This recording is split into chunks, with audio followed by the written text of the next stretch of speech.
Hello and welcome back. Today we're talking about MFA Delete in S3.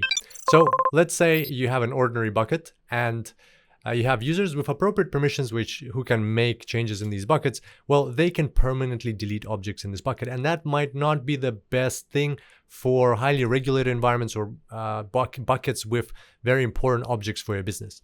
So what you might want to do then is to enable object versioning. That's your first step to in adding a layer of protection. So now users with appropriate permissions, they can still delete objects, but these deletions will happen via delete markers. So the objects will look like they're deleted, but really there'll be just a delete marker on top of the object, so you can't see the object. So you can always restore it by checking the versions if you need to. However, these same users, if they really wanted to, they can also permanently delete object versions. They can do that, and they can also suspend versioning. So what do we do to add another layer of protection? Well, the root user, and this is important for the exam, remember this, that it has to be the root user. The root user can turn MFA Delete on, and MFA stands for multi-factor authentication. So now we have a bucket with object versioning on and MFA Delete on. So another thing to remember for the exam is that in order to turn on MFA Delete, object versioning already has to be on. So that's a prerequisite.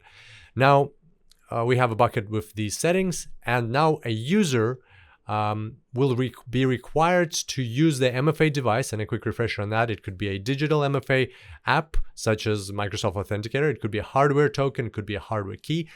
They have to use one of their an MFA device that they've set up in order to, if they want to permanently delete an object version, or if they want to suspend versioning. Remember, you can't completely stop versioning once it's enabled, but you can suspend it. So if a user wants to either permanently delete an object version or suspend versioning, they will be required to use an MFA device. And that is an additional layer of security. It also gives the user some time to really think through the operations that they're doing.